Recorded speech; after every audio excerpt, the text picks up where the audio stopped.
Nous continuons donc de consolider nos acquis aujourd'hui sur la résolution d'équations et d'inéquations du second degré.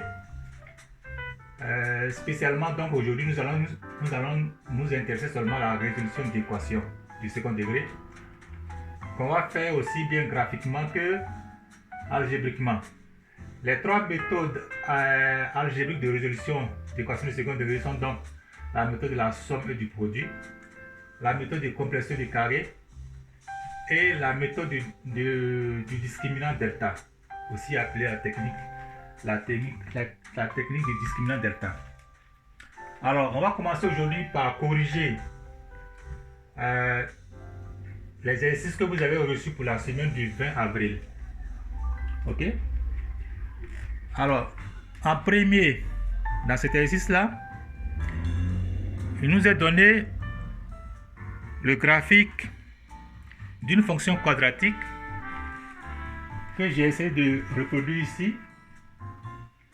Et donc, on dit de l'observer attentivement pour qu'ensuite nous puissions en déduire les graphiques qui correspondent donc aux fonctions qu'on obtient après la transformation de la fonction initiale. Alright? Alors, pour ce premier cas, on va le prendre ici.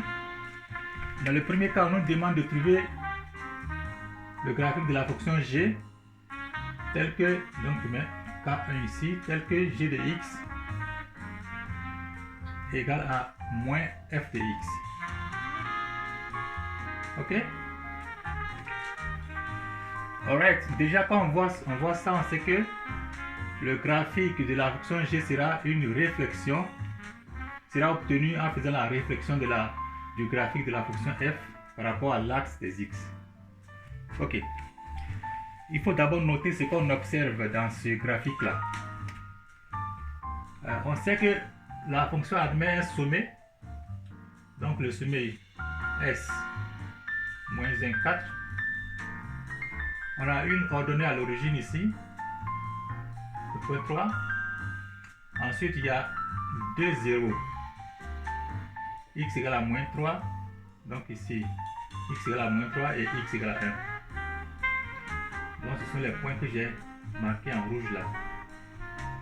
On va prendre le rouge. Les points qu'on observe déjà sont ceux que j'ai marqués en rouge là. Les points qui sont donnés d'office. Ok? Et évidemment, on a aussi un axe de symétrie. Un axe de symétrie, comme dans toute fonction quadratique. Ok? Et cet axe-là pour l'équation x égale à moins 1. Ok? Donc, comme je le disais tantôt, on va juste renverser la courbe, c'est-à-dire on va la refléter par rapport à l'axe des x pour trouver la courbe de la fonction g. Pour mieux comprendre ce qu'on va faire, on va prendre donc, on va faire un tableau ici où on marque f de x et ici g de x. Ok? Et on va considérer ces points de départ là. D'abord le sommet moins 1, 4. Ensuite le point qui est là. Donc le point qui se situe à l'un des zéros. Donc ce point là c'est moins 3, 0. L'autre point ici c'est 1, 0. Et puis le point à l'ordonnée à l'origine c'est x égale à 0, y égale à 3. Ok? Alors donc sur ces points là on va considérer au départ et puis voir comment ces points seront affectés par la transformation. Alright? Donc ça c'est donné. Ensuite on a le prochain point moins 3, 0. Le point 1, 0. Et puis le dernier 0, 3. Ok?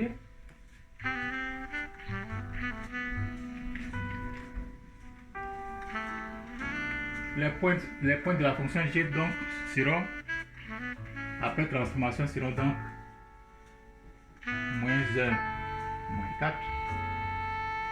Ici, les abscisses ne changent pas, donc la moins 3, 0 aussi. Là, on a 1, 0. Et là, l'ordonnale d'origine change, on aura 0 et moins 3. Ok? Donc, ces points en rouge, ces points ici, là, je vais les marquer ici, dans le même graphique que la fonction f. Ben, j'aurais dû choisir une autre couleur là, mais c'est pas grave, je vais les marquer en vert ici dans la courbe. Donc le point moins 1, 4 devient alors, donc le point moins 1, moins 4, je le place ici, moins 1, moins 4, il est là. Ok? Ensuite, moins 3, 0, il est là, il ne bouge pas. Ensuite, 1, 0, lui aussi il est là. Ok. Ensuite, 0, moins 3. 0, moins 3. Ensuite, il est là. Ok? Alors, on voit déjà que ces points sont vraiment symétriques là. Donc, puisque ça c'est l'axe de symétrie, si on a ce point qui est là, moins 3, donc on aura l'autre point réfléchi là. Symétrie, donc on met ici. Et donc, maintenant on peut relier tous ces points là par une courbe. Ok? Voilà.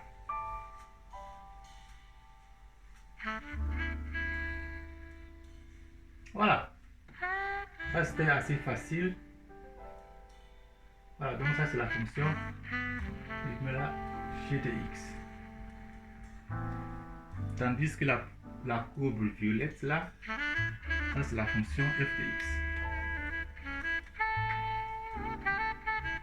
Donc ça c'est f de x. Alright. Ça c'était assez facile, donc aussi facile à faire. Maintenant on va passer au deuxième cas.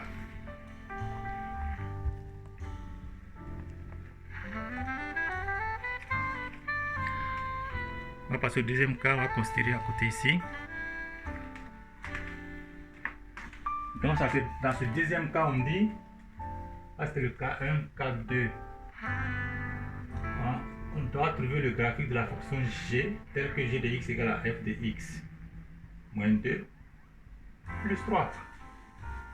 Ok, donc on va suivre le même procédé. C'est-à-dire on va obtenir un tableau de valeurs qui correspond donc à cette transformation là à côté. Et puis on va tracer le graphique en fonction du tableau là.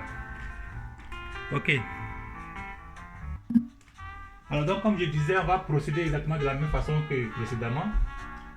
On va choisir donc les mêmes points de départ qu'on avait sur la courbe de graphique de la fonction f. En l'occurrence, donc le sommet, le point qui se situe à l'un des zéros. Ça aussi c'est un autre zéro. Et puis ça c'est le point qui est situé à l'ordonnale d'origine. Alors, avant de subir ces transformations, on va comprendre ce qui se passe là. G de x égale à f de x moins 2 plus 3, ça veut dire quoi? Ça veut dire que chaque point de la courbe de départ va d'abord subir une translation horizontale de 2 unités vers la droite, suivie donc d'une translation verticale de 3 unités vers le haut. Donc plus 3, ça veut dire vers le haut. 3 unités vers le haut. Donc, ça veut dire que lorsqu'on considère ce premier point là, le moins 1, il va bouger de 2 unités vers la droite. Et comme on peut le voir là sur la droite numérique, si le moins 1 bouge de 2 unités vers la droite, ça veut dire ça passe à 0, ça va être une unité. Et deuxième unité, ça passe à 1. Donc le moins 1 devient 1 ici. Donc là, ici, le moins 1 devient 1. Ensuite, on va suivre donc une translation verticale de 3 unités vers le haut, ça veut dire que le 4, ça va s'ajouter à 3. Donc on va ajouter 3 à 4, ça va, donc le 4 va devenir ici 7. Alright? Pareillement, le moins 3 va subir une translation horizontale de 2 unités vers la droite. Alors, on va passer de moins 3 à moins 2, ça fait une unité. Ensuite, à moins 1, donc ça fait la deuxième unité. Alors, je note là. Donc là, le point moins 3, 0 devient, donc de moins 3, on vient là. Donc ça devient moins 1. Et au 0, on ajoute 3, donc ça fait 3 ici. Ouais. Pareillement, le 1 va subir une translation horizontale de 2 unités vers la droite. Donc le 1 va devenir 3 ici. Et puis au 0, on ajoute un 3, le 3 qui est là, donc ça fait 3. 1 passe 3 et puis de 0, 3 aussi.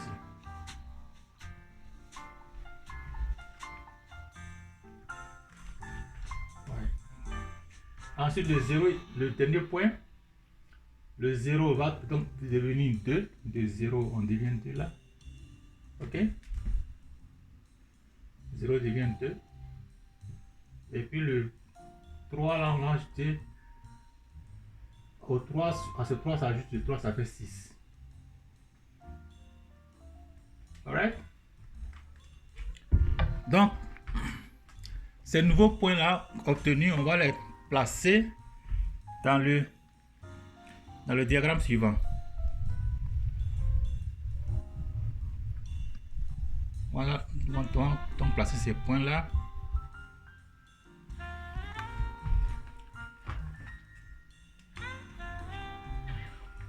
Dans le plan cartésien que voici. Ok? D'abord, le point 1, 7. 1, 7, donc le 1 est là. 1, 7, donc on va jusqu'à 7 là-bas. Voici le 7 ici. Ok? On va prendre une autre couleur là, la couleur verte. Ok? Ensuite, on a moins 1, 3. Donc moins 1. De moins 1, on va à 3. Moins 1. De moins 1. Moins 1, 3, le 3 ici. Right? Ensuite, 3, 3. 3, on va à 3. 3, 3. 3, 3 est là. Voilà. Ensuite, 2, 6. Donc de 2, on va à 6. 2. On monte ici jusqu'à 6. De 2 à 6. Alright? Donc l'ancien sommet est devenu donc un nouveau sommet, donc un 7 là. Ça veut dire que cet axe là aussi était l'axe de symétrie. À 1. X égale à 1. Ok? Donc cet axe là c'est X égale à 1. Puisque c'est un axe de symétrie, si nous avons un point de l'autre côté ici, on aura l'équivalent ici. Ok, et donc maintenant on peut tracer, on peut relier tous ces points là par une courbe là. Okay. Là aussi.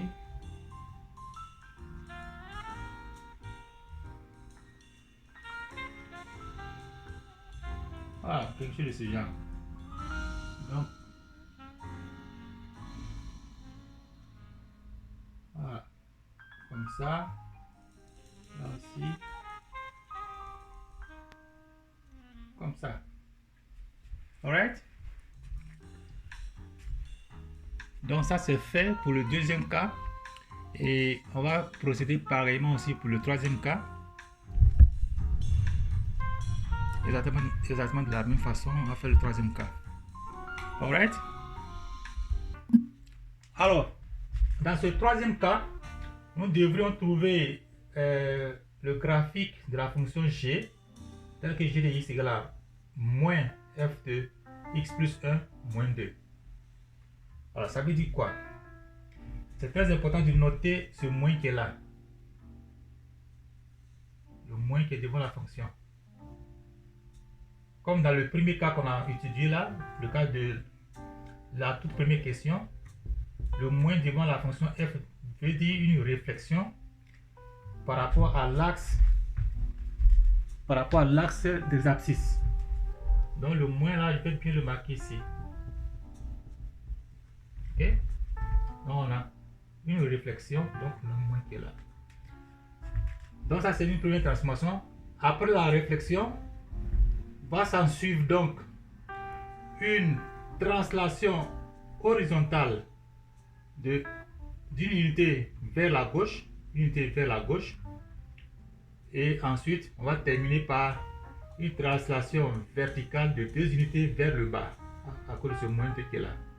Donc je répète, d'abord on a une réflexion par rapport à l'axe des abscisses suivie d'une translation horizontale d'une unité vers la droite, et finalement on achève par une translation verticale de 2 unités vers le bas.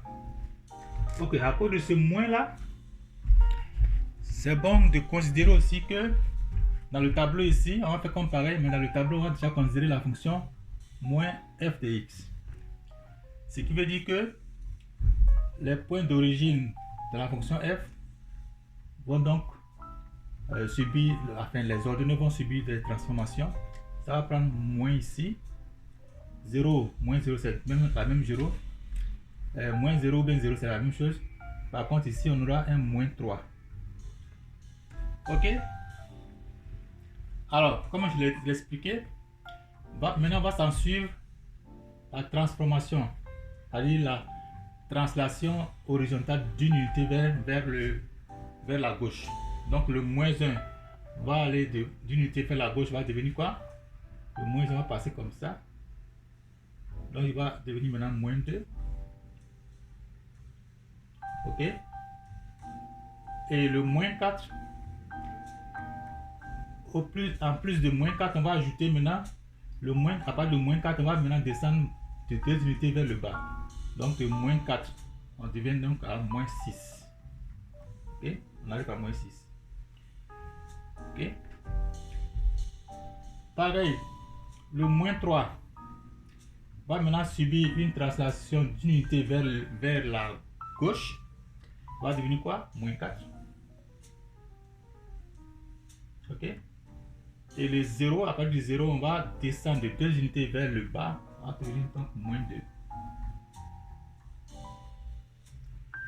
Le 1 va subir une translation horizontale d'unité vers la gauche. Donc de 1, on va passer par quoi?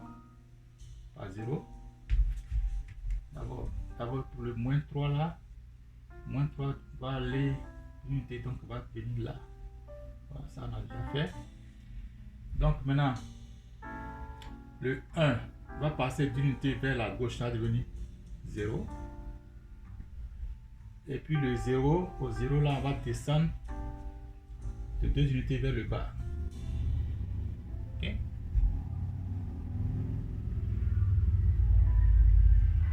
Ouais. Ensuite, ici, le 0 va aller d'une unité vers la gauche, donc de là à là. De là à là. Donc ça va devenir moins 1. Ok? Et puis le moins 3. Au moins 3 va s'ajouter maintenant. On va descendre moins 2 en bas, donc ça va devenir moins 5. Ok? On va vérifier le tout pour voir que tout est correct. Le moins 1, il va aller d'une unité vers la gauche de moins 1, va devenir moins 2, correct. Et à moins 4, on va ajouter moins 2, donc ça fait moins 6. Le moins 3 ça va devenir moins 4. Une unité vers la gauche, moins 4. Ensuite, 0. De 0, on va descendre 2 unités, moins 2. Le 1, une unité vers la gauche, ça va devenir 0. De 1 à 0. Et puis le 0 qui était là, maintenant on va descendre 2 unités en bas, ça fait moins 2. Le moins 3, le 0, une unité vers la gauche, ça fait moins 1. Le moins 3, 2 unités en bas, ça fait moins 5. Ok? Donc ces points-là, on va les placer dans le repère cartésien qui est là. C'est déjà gradué qui nous attend. Alright?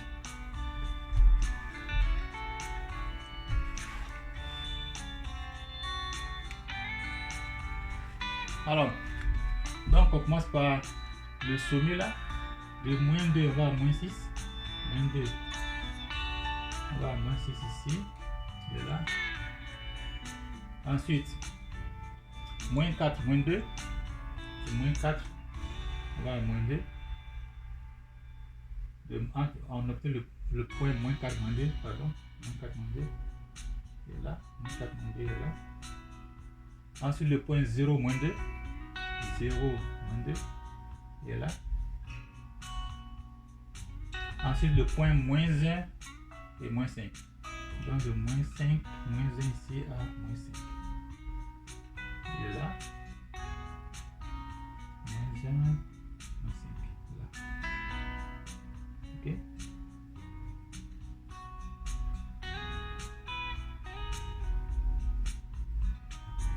Alright, donc ça c'est le moins 5 ici. Alors, pareillement comme avant là, si ça c'est le sommet, donc la droite qui passe à l'abscisse là est donc l'axe de symétrie. Donc cette droite là est l'axe de symétrie, x égale à moins 2, l'axe de symétrie. Cette droite là. Ok. Ce qui veut dire que ce point qui est là, de ce côté de l'axe, aura son homologue de l'autre côté ici. Voilà, ça facilite pour nous donc de placer tous les points. Et donc maintenant on peut relier tous les points par une courbe là.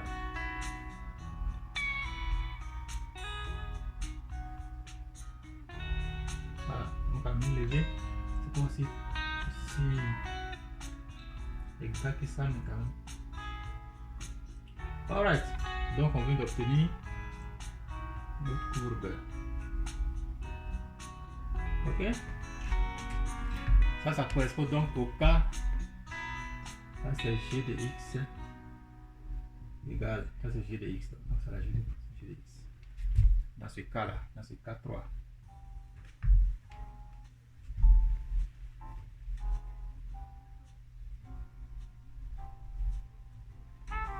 Ok.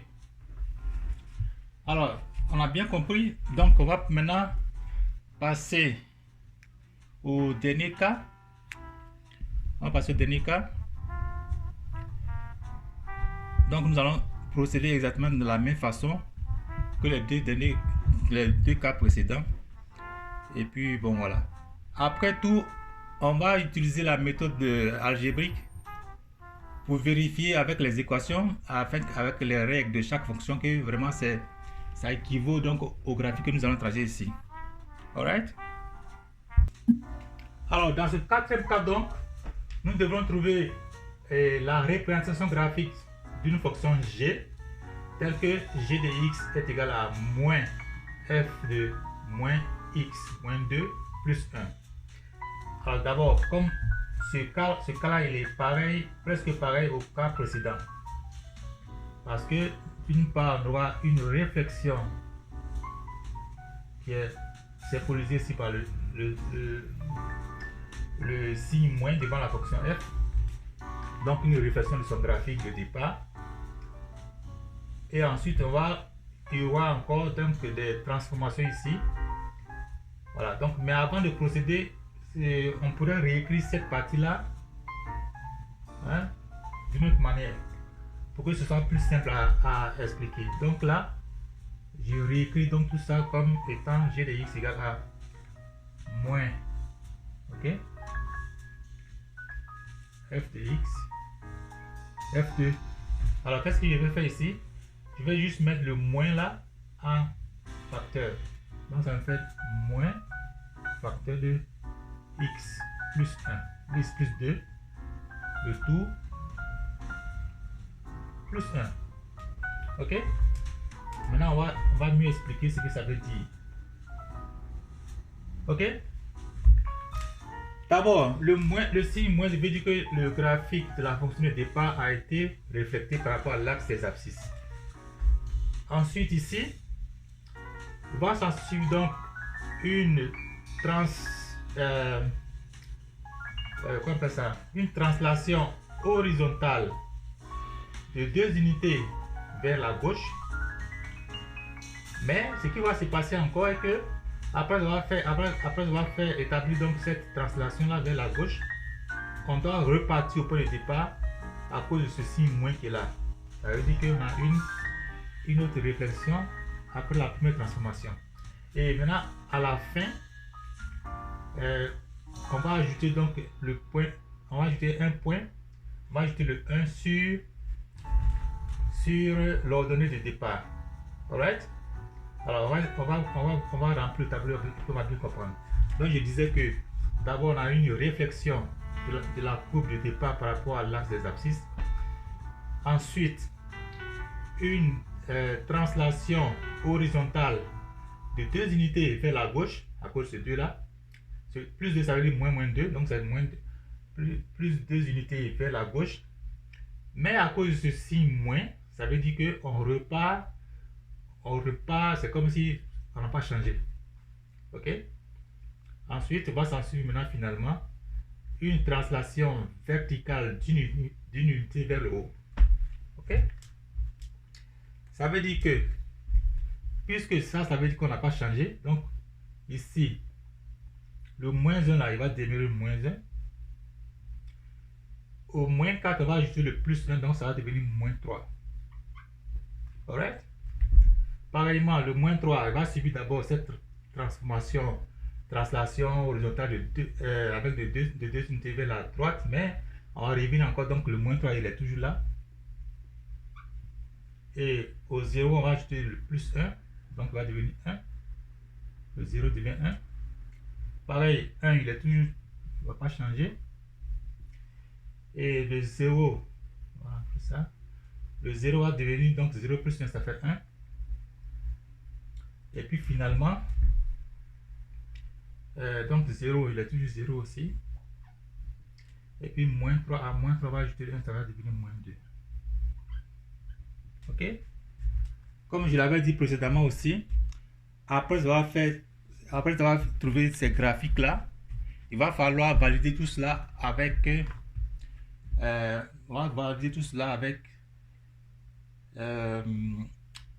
les règles de ces différentes fonctions qu'on a obtenues là.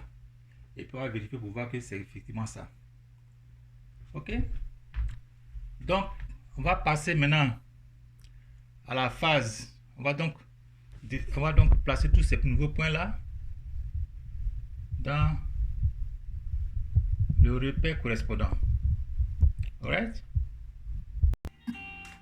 Alors, on va donc placer tous les points qu'on a obtenus ici là, les points de la fonction g, ces points là, dans le repère qui se trouve de l'autre côté là-bas. Ok?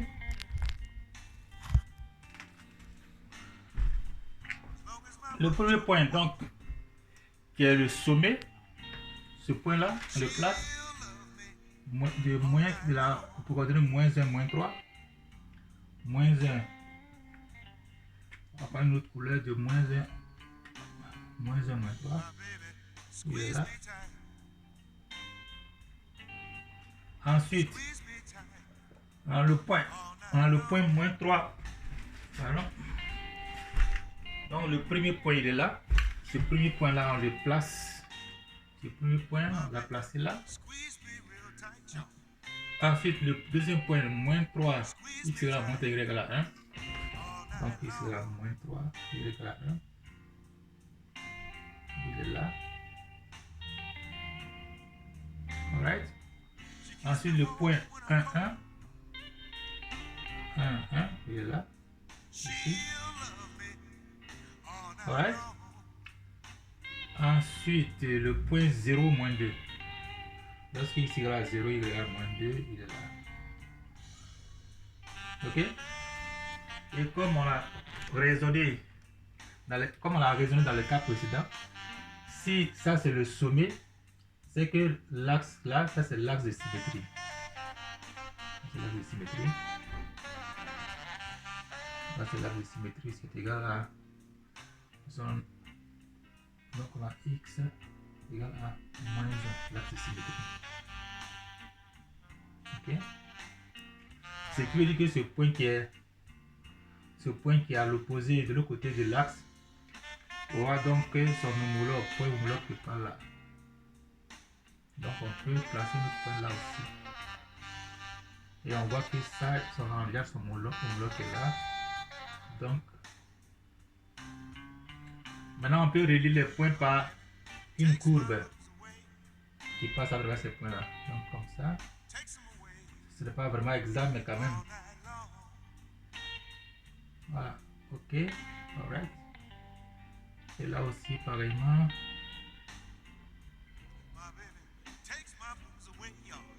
Et voilà. Donc on a obtenu donc le graphique de la fonction numéro 4 g dans le cas 4 g de x égale à moins f. Donc ça c'était la représentation graphique de la fonction. Ça c'est la représentation graphique de la fonction. Donc g de x égale à moins f2 moins x moins 2. Donc je l'écris là. Ça c'est la représentation graphique de la fonction g de x égale à moins f2 moins x moins 2 plus 1. Ok? Alright? Alors, on va donc résumer un peu ce qu'on vient de faire là. On va résumer un peu ce qu'on vient de faire. Alors, tous les cas ont été traités sans qu'on ne connaisse ni la règle de la fonction f, ni la règle de la fonction g, dans tous les cas. Mais on a pu donc interpréter les données du problème. Donc, pour pouvoir tracer les graphiques qui correspondent à ces nouvelles transformations-là. Alors, pour être sûr, nous allons donc essayer de valider ces résultats-là. Nous allons maintenir les graphiques qu'on a obtenus. Et puis maintenant, trouver les règles de chaque fonction. Et puis faire les calculs pour voir que vraiment tout est OK. Alright? C'est ce qu'on va voir maintenant. Alors, donc nous allons contrôler maintenant si ces jolies courbes que nous avons obtenues sont vraiment des graphiques qui correspondent aux règles des fonctions dans chaque cas. Ok? D'abord, donc on sait que la fonction f, par exemple, le graphique de la fonction f, comme on peut le voir dans le graphique en haut là-bas, on sait que le graphique de la fonction f passe par deux zéros, donc x1, x2, et on a un sommet aussi connu. Donc, on a le choix entre trouver la règle de la fonction f sous la forme factorisée ou alors sous la forme canonique. On peut choisir là. Mais disons que nous on prend, moi je choisis donc la forme canonique parce que à mon avis c'est la forme la plus simple là. Parce que cette forme canonique comporte un seul terme qui contient le x. Donc disons que nous voulons déterminer la fonction f sous la forme f de x égale à x moins h au carré plus K. Alright? Alors, est-ce qu'on connaît le H et le K? Oui. De par le sommet. De par le sommet là. On sait que le H c'est moins 1 et le K c'est 4. Alright?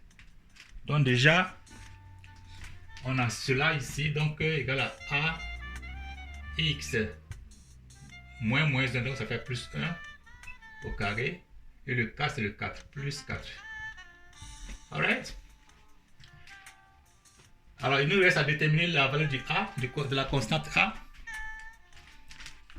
pour que nous ayons la règle de la fonction f. Alright? Donc il nous reste à déterminer la valeur de la constante A. Pour trouver la valeur de la constante A, il suffit de prendre n'importe quel point sur la courbe là, sur la courbe de la fonction, sur le graphique de la fonction f. Ok? Pour cela, nous pouvons par exemple prendre un point quelconque, comme on l'a dit là, on prend un point quelconque. On va aller choisir un point de ce côté-là. On peut prendre l'ordonnée à l'origine, le point qui correspond donc à l'ordonnée à l'origine, comme on l'a montré là.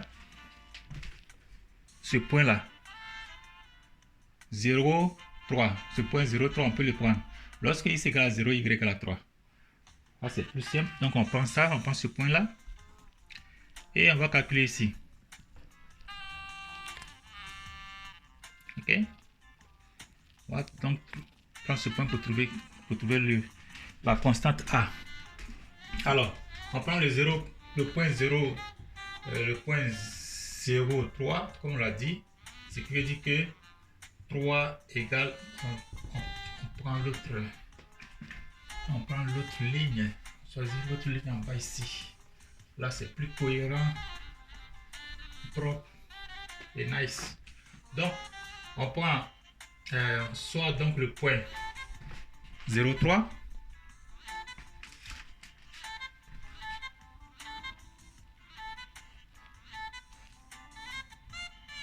Donc, on prend le point 0,3, le point 0,3.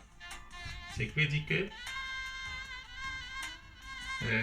dire que lorsque y égale à 3, pour x, on remplace x par 0 partout, 0 plus 1 au carré, plus 4. Alright? Donc, 0 plus 1, ça fait 1. 1 au carré, ça fait 1. Donc, ça fait 3 égale à A plus 4. Et donc, A égale à 3 moins 4, c'est égal à moins 1. Alright? Ce qui veut dire que notre fonction f de x égale à moins x plus 1 au carré plus 4. Ok? Donc on a le sommet moins 1 hk, donc moins 1, 4. Et puis le signe de la constante a qui nous indique que la fonction, la courbe doit être comme ça, fermée. Hein? Ce signe-là qui nous indique ça. Ok? Il nous indique que la courbe a vraiment cette allure-là, comme c'est indiqué là-bas. Alright?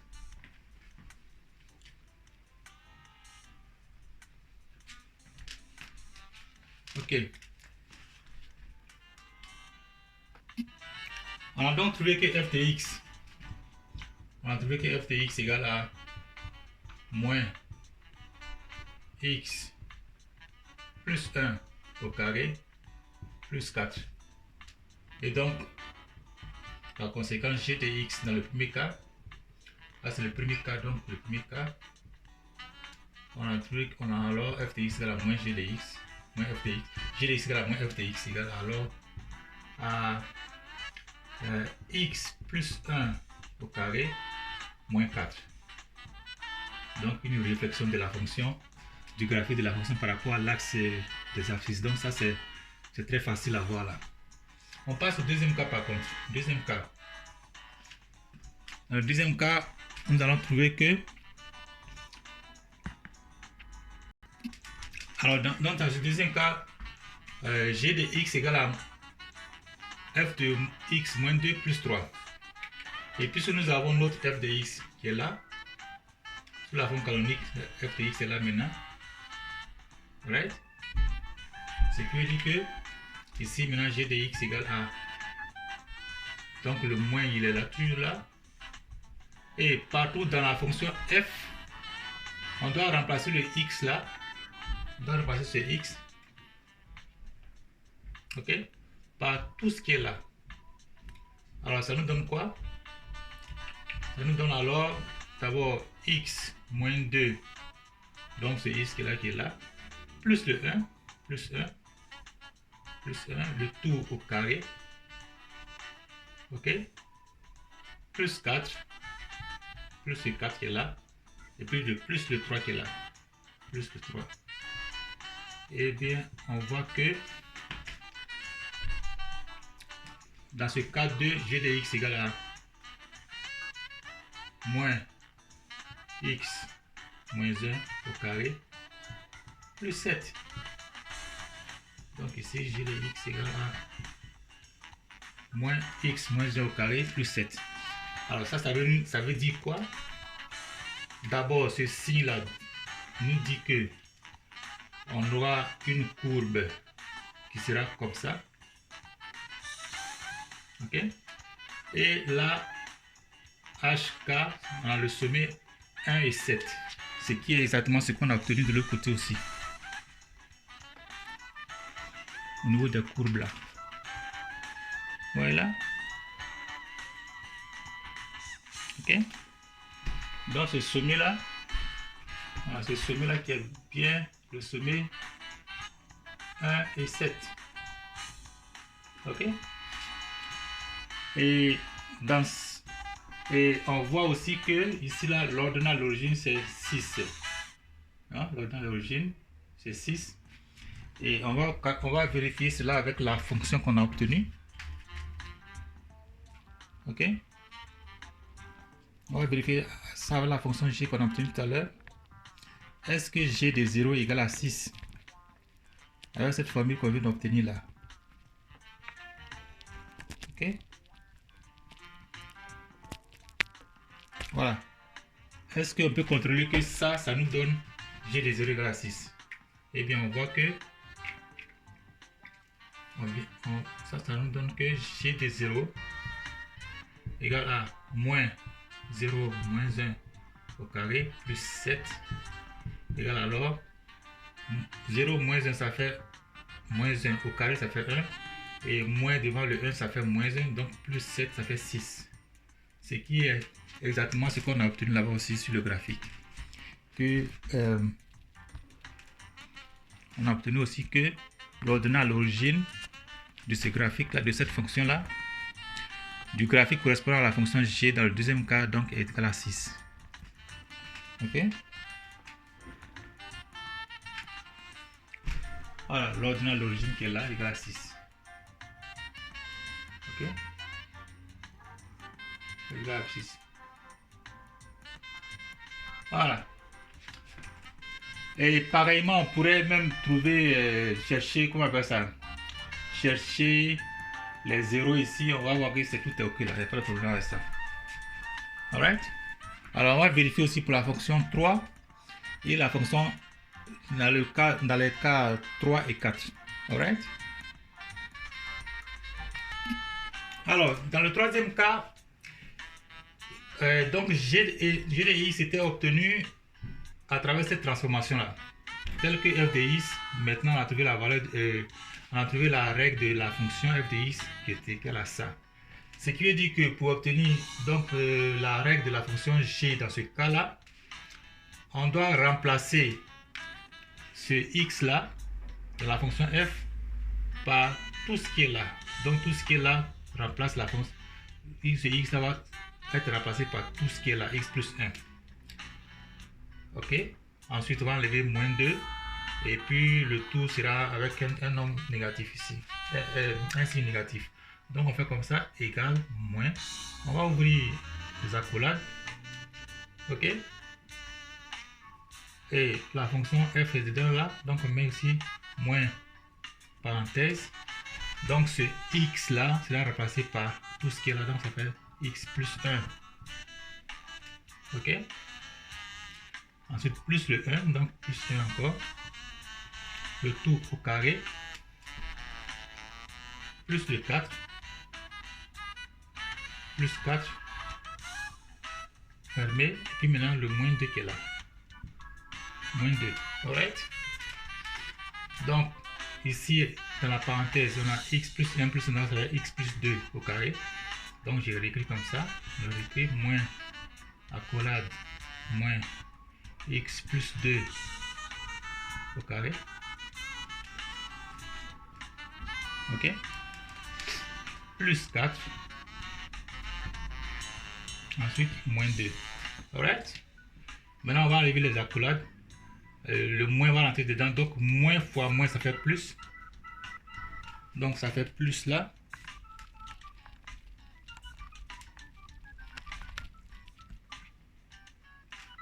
Donc ça fait plus. Donc ça va faire directement x plus 2 au carré.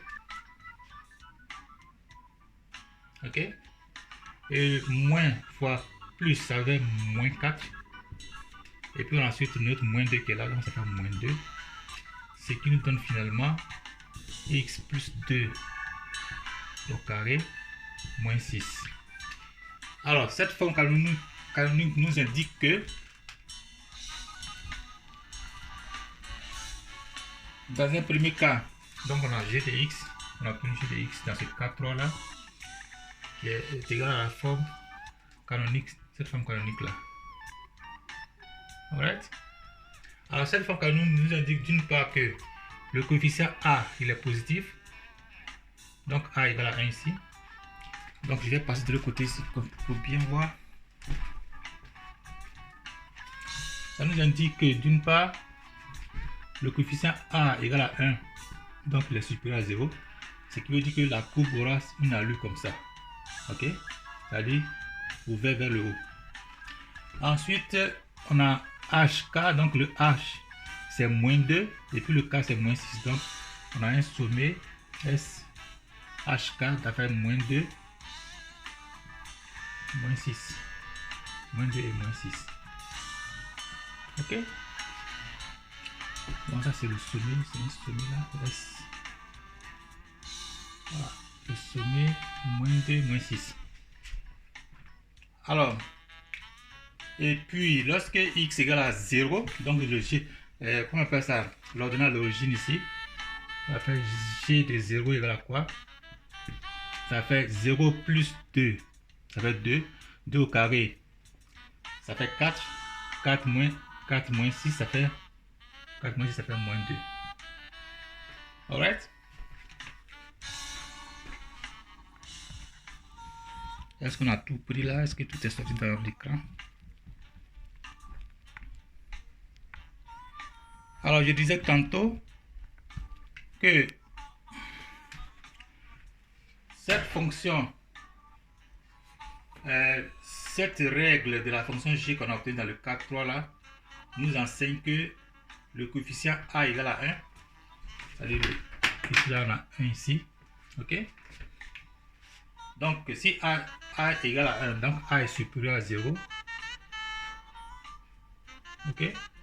Donc ça nous enseigne que on aura une courbe, ça nous enseigne que on a une courbe qui sera comme ça. Alright? Ensuite on a le sommet HK, ici H égale à moins 2, K égale à moins 6, donc sommet HK, moins 2, moins 6, et puis G de 0 égale à moins 2. G de 0 égale à moins 2. Alors, on va juste simplement regarder la courbe correspondante là, le graphique correspondant, pour voir que tout cela est correct avec ce qu'on a obtenu. Ouais.